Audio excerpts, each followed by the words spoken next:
salah satu artis Indonesia, Ari Lasso, akan menjalankan prosedur PET scan. Oke, dokter, saya pengen langsung tanya aja nih. Yang dimaksud dengan PET scan ini apa nih, dok? Dan bagaimana? Yang PET scan-nya PET scan-nya. Jadi kalau untuk PET scan ini merupakan satu metode yang pencitraan ibaratnya ya, pemeriksaan lanjutan seperti CT scan, tapi dia ada khususnya. Karena dia diberikan cairan yang dinamakan radio tracer, sehingga nanti pencitraannya akan lebih jelas. Jadi di mana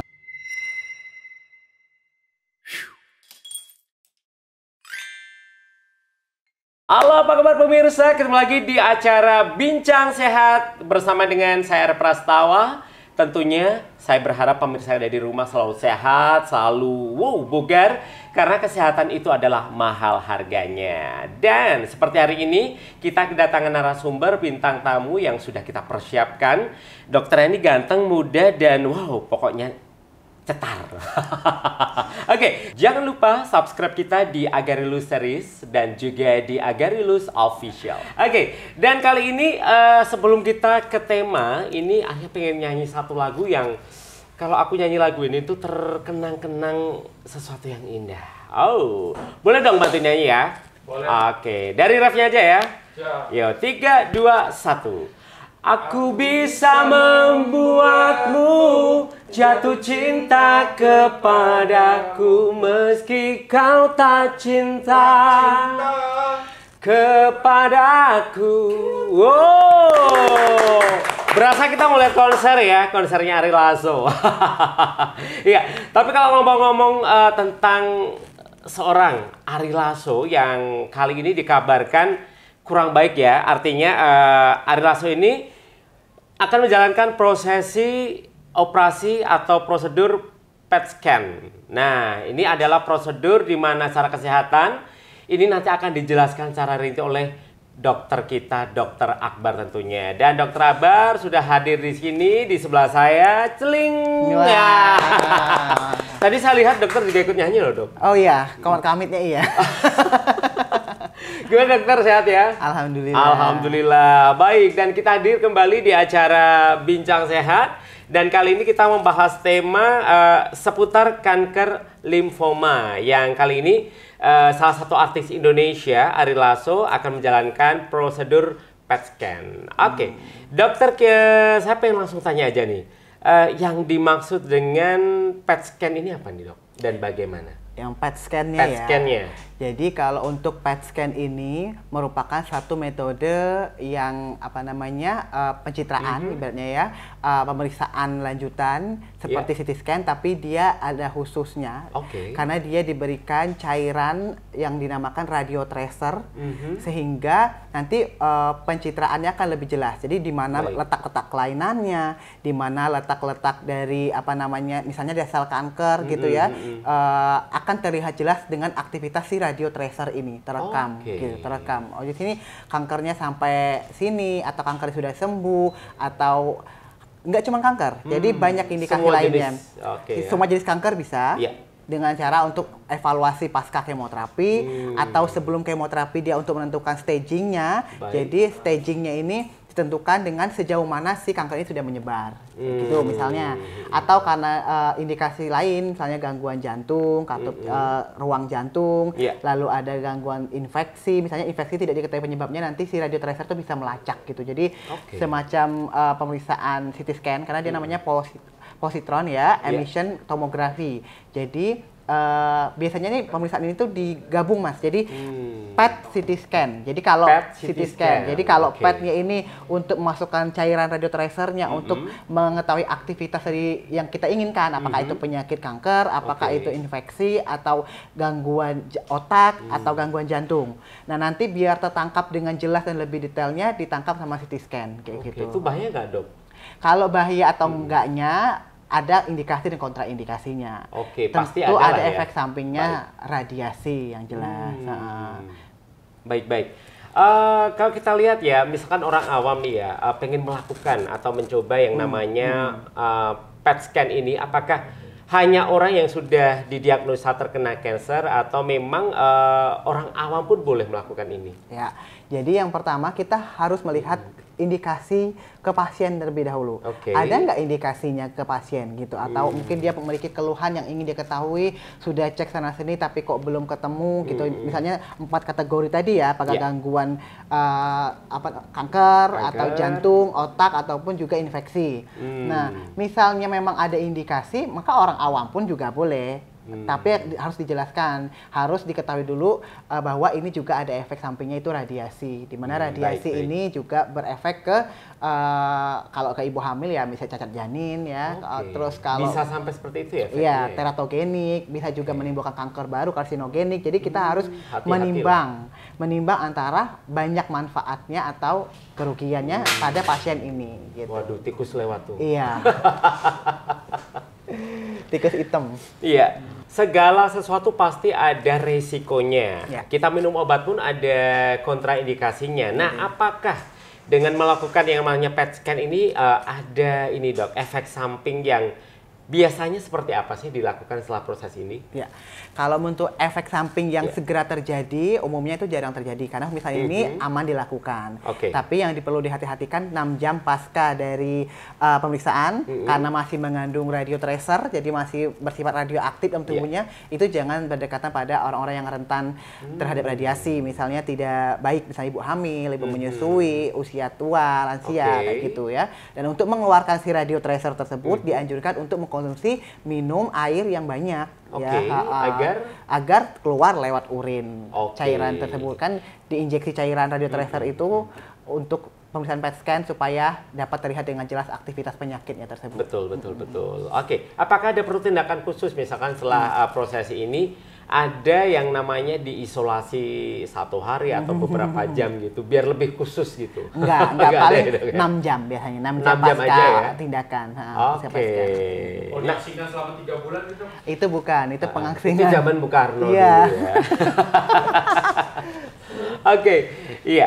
Dan tadi ada pertanyaan mewakili pemirsa yang ada di rumah, bahwasanya bukan ketakutan sih, istilahnya sedia payung sebelum hujan. Makanya tadi aku kok pengen ini ya, yang namanya cek gitu. Cek dengan PET scan dan apa itu ada itu merupakan sesuatu yang berlebihan nggak sih dok? Kalau menurut dokter?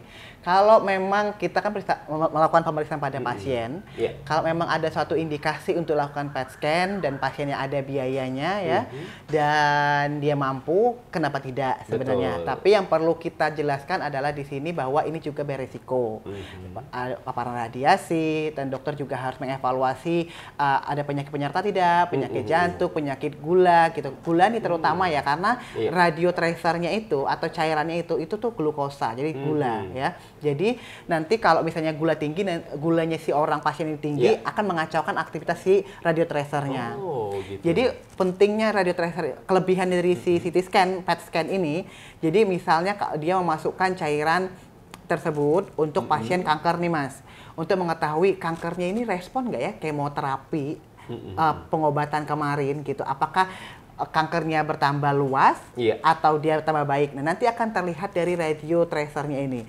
Kalau aktivitasnya itu banyak di dalam tangkapan radiasinya itu, berarti kan si kanker ini kan membutuhkan energi yang lebih dari tubuh kita. Makanya orang kanker tuh kadang lebih kurus ya, karena kekurangan, karena energinya dimakan sama si kanker ibaratnya gitu ya. Jadi glukosanya. Nah, dia ini akan memakan glukosa yang tinggi. Jadi akan terlihat gambaran bahwa banyak paparan radio tracer itu mengumpul di suatu organ. Wah, ini ada satu kelainan di sini gitu. Atau kedeteksi yang dulunya limfoma tadi ya, kanker getah bening atau di sini atau di lien, tiba-tiba ada di luar nodus, ada di hati atau ada di tempat lain, berarti ada penyebaran. Nah, jadi bagusnya, unggulnya ini tuh tidak hanya mengevaluasi pengobatan, tapi bisa juga penyebarannya tuh ada apa tidak gitu. Dok, kan kita jarang sih dengar yang namanya PET scan ini. Nah, terus apa sih? Kalau kemoterapi itu apa tuh? Kalau bedanya kemo dan PET scan. Kita kan lebih sering dengar kemo daripada PET scan. Lebih familiar ya. Sebenarnya kemoterapi sama PET scan ini berbeda, ya, berbeda. Dan dia tidak untuk dibandingkan karena bukan satu algoritma yang sama. Berbeda pasti. Ya, PET scan pemeriksaan. Penunjang diagnostik, ya. Kemoterapi ini terapi. terapi pengobatan. Jadi Sudah PET dipastikan. scan ini dilakukan sebelum terapi bisa untuk mengetahui berapa besarnya si kanker atau penyakit tersebut, dan kemoterapi masuk untuk mengobati. Nah, untuk mengevaluasi keberhasilan dari kemoterapi ini bisa dilakukan PET scan kembali seperti yang tadi Ari Lasso lakukan gitu, untuk mengetahui bekerja nggak si kemoterapi ini, bagus nggak gitu, sampai mana, berhasil nggak, atau bisa dinyatakan sembuh atau tidak gitu. Kalau PET scan itu dibuat aku nggak sih, Dok? PET scan enggak. PET scan itu cuman Memberikan kayak CT scan tapi dimasukin cairannya gitu.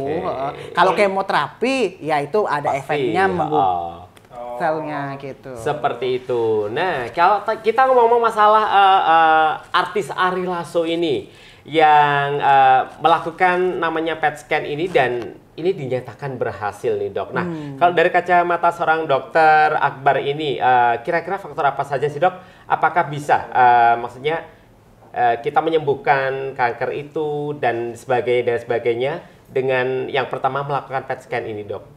Seperti Ari Lasso lah. Iya, jadi pertama kali kita harus tahu dulu nih, PET scan ini bukan terapi. Oh, bukan terapi ya? ya? PET scan ini hanya pemeriksaan. Jadi kasusnya Ari Lasso itu kalau tidak salah limfoma ya. Limfoma?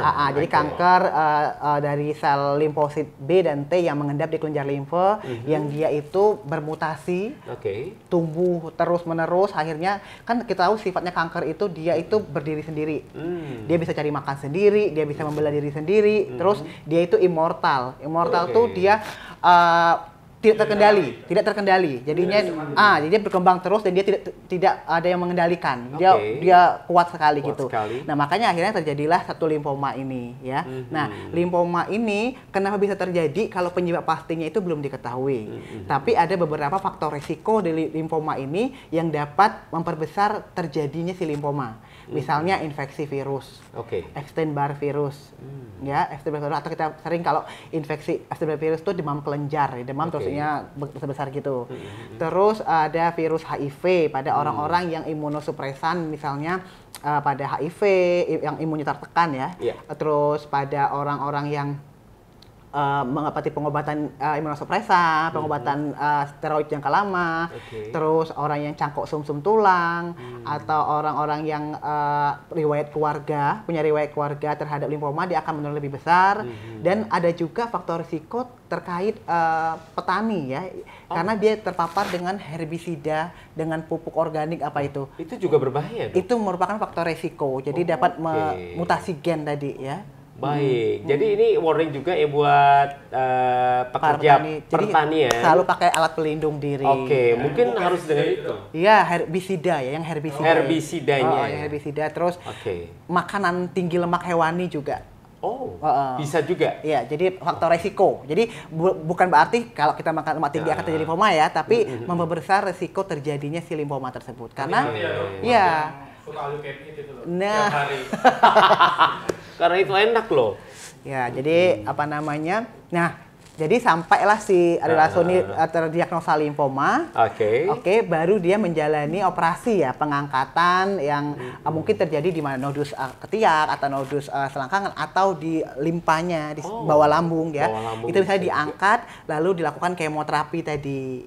Berarti dilakukan operasi dulu baru kemo. Iya. Jadi beberapa kasus ada yang namanya kemoterapi adjuvan ya, neoadjuvan. Jadi kemoterapi adjuvan itu misalnya kanker terlalu besar, perlu kemoterapi pendahuluan nih, supaya agak sedikit mengecil, terus pembuluh darah yang di situ juga sedikit tidak terlalu lebar, sehingga pasti pembelahan ukurannya sudah kecil dan risiko perdarahannya kecil. Itu tergantung kondisi pasien masing-masing. Baik. Tetapi pada Ari Lasso kalau kita lihat baca artikel, dia limfoma, terus dia kemoterapi, nah terus dia ingin melakukan PET scan untuk evaluasi. Jadi PET scan ini bukan satu terapi, tapi untuk evaluasi pasca kemoterapi. Apakah ada perubahan? Ternyata dia dinyatakan sembuh nih. Setelah 6 siklus kemoterapi. Gitu. 6 kali siklus. Iya, kalau tidak salah 6 kali siklus ya. Dok, kalau katanya kan sel kanker bisa di mana aja nih? Apa? Gimana, Mas? Bisa tumbuh di mana aja bagian tubuh manusia. Limfoma. Limfoma. Sel kanker. Sel kanker ya. Sel kanker. Nah, itu pernah nggak dokter tahu di mana sih bagian apa yang sekiranya aneh gitu? Itu paling aneh yang dokter tahu paling yang tidak biasanya tumbuh gitu. Biasanya kan di ketiak Ya. atau di mana. Nah, itu Jadi- yang di mana, Dok? Jadi kita ini manusia itu memang memiliki yang namanya genetik, ada genetik kanker ya. Kita memang memiliki itu, genetik kanker, genetik alergi atau genetik. Nah, itu bangkit atau tidaknya tergantung dari salah satunya adalah riwayat keturunan ya. Terus pola hidup juga ya. Apakah dia akan tumor supresor gen atau gen untuk menekan si tumor tumbuh ini lebih banyak atau dia lebih sedikit, sehingga yang gen promotor tumor ini akan tumbuh. Jadi ada yang promotor, ada yang supresor ya.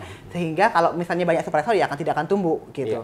Tapi di mana aja sel kanker itu bisa muncul, di mana aja ya. Ya paling sering di paru, di hati ya, di otak, di mungkin Jempol kanker kamu kulit ya? kanker kulit ya. Di dubur misalnya CA kolon, di pencernaan CA. Di mana aja bisa sih Mas, bahkan ya maaf ya di kemaluan, testis, teratoma itu bisa. Terjadi Di ya. mana aja bisa. Oke. Ya, Di jadi dompet katanya dok bisa ya? Itu bisa. itu kanker. kering. Kantong kering. Seperti kita juga ya Mas ya. Kalau bulan itu udah ini ya. Bukan dengan kemoterapi nggak? Gimana? Itu kita datang ke Bisa. bank aja ya atau ke Pegadaian. Nggak boleh ya. Jangan ditukar. Iya, tukar ginjal buat beli iPhone ya. Aduh, keren. Baik dokter, kita sudah membicarakan seputar tadi limfoma dan juga yang namanya PET scan seperti apa. Mungkin pemirsa di rumah yang baru saja gabung akan kita sedikit ulas ya dok ya. Apa itu yang namanya PET scan dan juga resiko tentang kanker limfoma ini. Baik dokter, boleh kita sedikit berbicara di awal seperti tadi dok. PET scan secara singkat penjelasannya. Untuk pemirsa yang baru bergabung. Ya, jadi PET scan itu merupakan pemeriksaan diagnostik dan evaluasi untuk suatu penyakit yang paling sering dipakai adalah kanker, gangguan otak seperti demensia, ya, seperti epilepsi, ya misalnya gitu ya. Terus gangguan katup jantung sama infeksi yang tidak diketahui penyebabnya. Nah, kok kenapa dia bisa spesial? Jadi saya bilang tadi, karena dia spesial itu dia punya satu larutan radioaktif glukosa yang disebut radiotracer. Jadi dia yang akan melacak dari suatu gangguan organ tersebut dengan aktivitasnya gitu. Nanti terekam tuh. Misalnya di hatinya ada satu bibit kanker atau ibaratnya ada kanker hati. Dia akan berkumpul di situ. Glukosanya banyak digunakan di situ karena ini nih, ada satu gangguan nih di hati gitu atau di limpanya. Nah, itu yang menjadi istimewanya si PET scan, bisa untuk diagnostik dan evaluasi terapi gitu. Oke, baik. Nah, sekarang kita sudah ketahui penyebab dan sebagainya. Sekarang nih, pencegahan terhadap penyakit itu seperti apa sih dok? Secara simpelnya aja. Yang limfoma tadi ya. Tadi. Jadi kalau limfoma itu kan memang penyebabnya belum diketahui secara jelas, tapi kita harus tahu faktor-faktor risiko apa saja yang dapat menyebabkan memperbesar terjadinya limfoma. Seperti yang kita ketahui tadi, yang paling sering dikaitkan adalah infeksi. Pertama ada infeksi virus, Epstein-Barr virus, infeksi herpes virus, ya, terus infeksi HIV, penggunaan obat-obatan yang menekan sistem imun, lalu ada pasca operasi cangkok sesuatu tulang, biasanya dia akan lemah sistem imunnya, lalu dia ada pola hidup mungkin yang tinggi lemak hewani, lalu ada mungkin untuk khusus para petani untuk selalu menggunakan alat pelindung diri baik di tangan, muka atau di masker gitu, karena kan herbisida sama pupuk organik itu juga beresiko untuk terjadinya resiko limfoma ini. Jadi pencegahannya seperti itu. Nah, kalau pola hidup dengan cara pola makan yang sehat dok, apa aja nih? Kira-kira ada pantangan nggak sih untuk penderita kanker limfoma ini? Kalau makanan apa? Kalau sudah terjadi penderita kanker ya, sebenarnya kalau udah kita harus banyak makan, nutrisinya harus tinggi karbohidrat, tinggi protein. Karena seperti yang kita tahu tadi bahwa kanker ini tuh dia itu memakan nutrisi yang ada di kita, sehingga kita tuh kayak nggak dapat nutrisi. Ya. Rebutan lah ya. Rebutan, ya. Jadi kan dia kan cacingan dok. Iya, cacingan mah nggak ganas ya. Tapi kalau ini mah ganas, cacing bisa dibunuh gitu. Kalau ini kan susah, ibaratnya dimatikan dengan kemoterapi juga.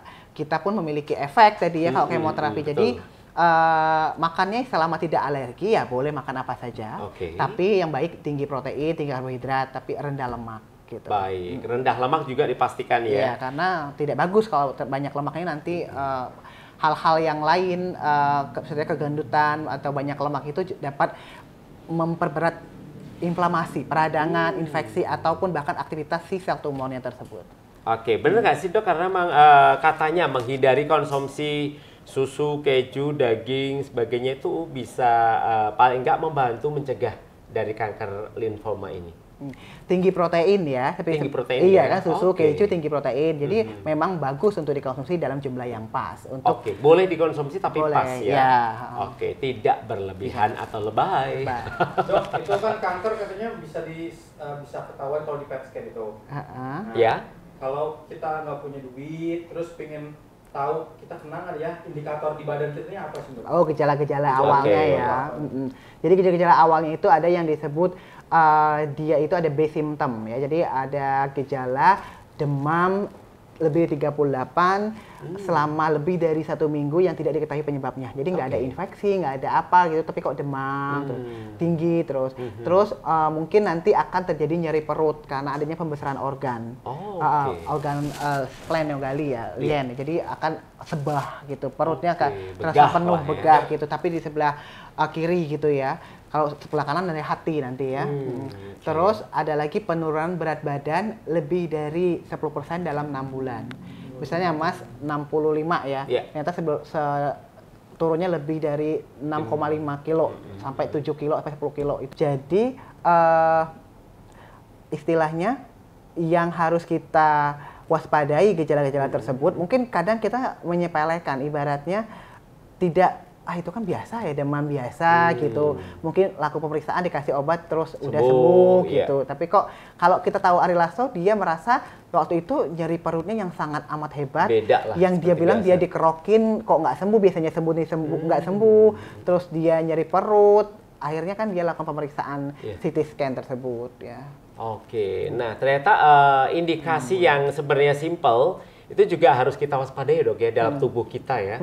Oke, seperti tadi nyeri atau agak sedikit mual masuk angin. Oke deh, baik-baik. Berarti garis besarnya kita memang harus menjaga kesehatan dan juga pola makan, olahraga yang benar, terus semuanya serba balance intinya ya dok ya. Oke, dokter, ada tips kesehatan khusus hari ini untuk pemirsa dari rumah? Ya, tipsnya yang pertama, karena kanker ini mutasi genetik, ya, jadi mutasi genetik itu paling banyak dicetuskan oleh satu stres. Stres. Jadi ada penelitian sekitar 70-80% itu stres itu berkaitan dengan terjadinya kanker, gitu, mutasi genetik gitu.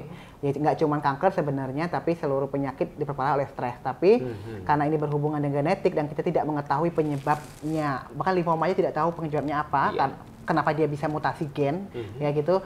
Tapi kadang dipicu karena infeksi saja mungkin, tapi yang jelas yang bisa kita kelola, kita kendalikan tanpa obat-obatan adalah manajemen stres. Manajemen stres dengan baik. Healing, tapi jangan pakai tai kucing ya. Iya. Tidak overthinking. Kelola stres dengan baik, melakukan hobi yang produktif. Misalnya kalau Mas Arya ngemsi kan happy ya Mas. Happy pasti. Apalagi habis itu dapat amplop jadi tambah happy ya Mas. Alhamdulillah. Jadi kalau gitu, kalau saya ngonten nanti dapat endosan gitu kan happy. Sama gitu. ya dok ya. Jadi ya gitulah pokoknya manajemen stres lakukan dengan cara yang positif dan produktif sesuai dengan hobi kamu gitu. Nggak usah memaksakan, kalau nggak punya duit nggak usah memaksakan harus liburan ke mana, ke luar negeri gitu ya, nggak usah ya. Mungkin hanya duduk jalan-jalan atau jogging pagi sore di stadion boleh deh. Boleh, itu sesuai. Jangan nganggur liburannya ke Melbourne. Nah, nyindir siapa ini ya? Katanya itu olahraga juga bisa bahagiain otak. Iya, jadi bahagia kan dapat memicu hormon endorfin ya. Jadi kayak endorfin itu kayak narkoba alaminya manusia. Jadi akan senang, dia stress releasing hormon. Jadi dia meriliskan si hormon stres kayak gitu. Jadi happy kita. Ketemu temen gitu ngobrol atau orang kita bilang sering jagongan nongkrong itu bisa menghilangkan juga stres loh ya. Menjalin tali silaturahmi. Betul sekali.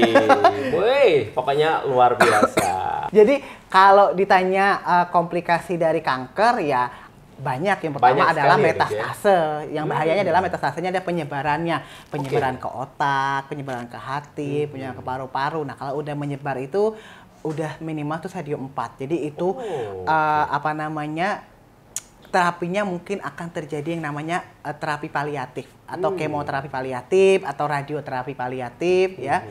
Itu jadi kenapa dikatakan paliatif? Kita melihat seperti ini. Kalau untuk kita memberikan terapi kesembuhan, ibaratnya terapi yang kita seperti Ariel Lasso kan terapinya terapi untuk disembuhkan ya.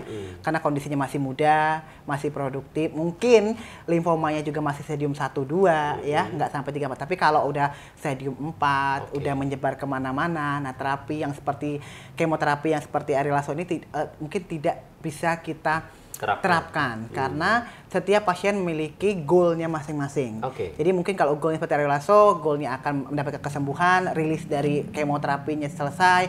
Mungkin kalau orang-orang tertentu usia tua, sudah stadium 4, hanya kita edukasi ke pasien untuk goalnya cukup sampai bapak ini bisa makan, terbebas dari nyeri, dan dia tidak terganggu dengan keluhan-keluhan yang lain, misalnya pusing, sebak atau gitu. Tapi untuk penyakit utamanya hanya tidak bisa dihilangkan 100%, hanya diminimalisir dari gejala dan keluhannya. Itu namanya perawatan paliatif. Gitu. Paliatifnya. Kalau udah menyebar kemana-mana, ya ke otak. Kalau kan orang kan cuma kerasanya kalau udah stadium besar, stadium 4, kenapa kalau di stadium 1 susah banget dideteksi gitu? Ya karena kadang asimptomatis, tidak bergejala. Oh, ada juga ya? Kita aja merasa, gitu. iya, jadi tapi dia tetap berkembang, tapi kita tidak menimbulkan gejala ke kita, gitu. Makanya pentingnya kita untuk medical check up, kalau bisa setiap 6 bulan atau 1 tahun sekali melakukan, ya kalau CT scan mungkin banyak apa namanya radiasinya, atau harus dengan indikasi tertentu. Tapi kalau misalnya USG itu kan tidak beradiasi, boleh dilakukanlah 1 minggu, apalagi 1 tahun atau 6 bulan sampai 1 tahun gitu ya. Apalagi ada orang-orang yang dengan resiko tinggi, misalnya kadar kolesterol yang tinggi, hipertensi, diabetes, terus hepatitis B misalnya, itu penting untuk melakukan screening 6 sampai 1 tahun gitu. Berarti lazimnya itu minimal 6 bulan dalam setahun ya dok ya untuk kita medical check up. Ini setahun itu bisa 1 sampai 2 kali gitu. 1 sampai 2 kali. Tergantung kondisi. Kalau kondisinya sehat, tidak ada riwayat keluarga yang kanker, tidak ada riwayat keluarga yang hepatitis, tidak ada riwayat keluarga penyakit yang berat-berat, setahun sekali masih oke. Tapi kalau ada riwayat keluarga atau ada udah mulai ada keluhan, bahkan nanti dianjurkan 3 bulan sekali, 6 bulan sekali untuk melakukan pemeriksaan tertentu sesuai dengan indikasi pasien. Orang-orang kan biasanya ke rumah sakit kalau sakit doang. Iya, namanya juga rumah sakit ya. Kalau rumah makan beda. Sehat ya. Kayaknya nggak perlu katanya. Gitu. Tapi kan kalau kita kan status pendidikan seseorang kan berbeda-beda ya. Jadi kalau kita di rumah sakit yang high class lah ya. Iya. Dokter, apakah hanya dengan kemoterapi atau ada alternatif lain untuk pengobatan ini nih dok? Begitu. Jadi kalau limfoma ini ya tergantung stadiumnya dan tergantung jenisnya mas. Tapi memang pilihan terapinya ada 2 memang. Radioterapi, kemoterapi, radio plus kemoterapi. Radio dan kemoterapi.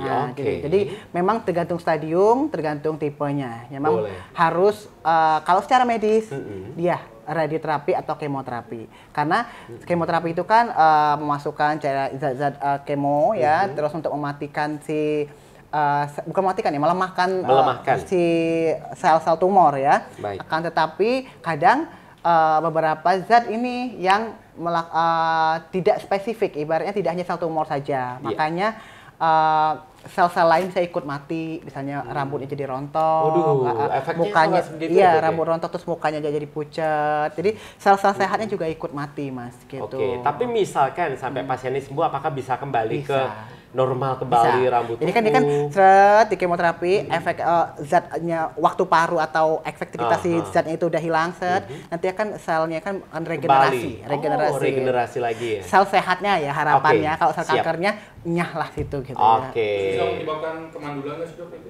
Iya, kalau radiasi beberapa kemoterapi ada yang kemandulan. Jadi kan regimennya banyak nih mas, ada sikloposmami, ada rituximab, apa segala macam yang kedokteran lah ya gitu. Nah masing-masing dari zat kemoterapi ini ada yang menyebabkan kemandulan, infertilitas. Jadi makanya kita harus tahu nih sebagai dokter harus evaluasi dia masih usia produktif, masih mau punya anak atau enggak. Iya, jadi misalnya nanti kita memberikan kemoterapi pada orang SLE misalnya autoimun gitu ya.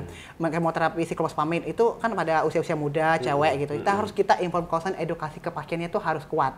Kalau kemo ini kemungkinan akan seperti ini. Tapi kalau tidak dilakukan kemo akan seperti ini. Jadi nanti pilihan jatuh ke pasien gitu. Kalau pasien bingung gimana, Dok? Kalau pasiennya bingung ya dilihat, kita kan memberikan kalau kamu di kemoterapi harapannya akan seperti ini dan seperti ini. Tapi risikonya kemungkinan terjadi ini seperti ini infertilitas. Nah, dipertimbangkan nih dia masih usia muda, masih mau punya anak misalnya gitu kan. Terus kalau tidak di kemoterapi gimana, Dok? Apakah ada yang lain? Mungkin akan diberikan obat-obat saja, misalnya obat saja tapi efektivitas penyakitnya mungkin tidak tertekan dengan baik. Jadi semua ada apa ya namanya ya? Plus minusnya lah ya, plus minusnya ya benar. Baik, dokter terima kasih kita sudah berbincang-bincang seputar tema hari ini kanker limfoma dan juga seputar penyakit penyertanya kanker-kanker yang lain. Dan saya ucapkan terima kasih juga untuk pemirsa dan juga pendengar yang ada di rumah. Hari ini kita sudah membahas dengan Dr. Akbar tentunya. Dan kita berharap kesehatan selalu kita jaga, pelihara dan juga menjaga kesehatan tidak gampang.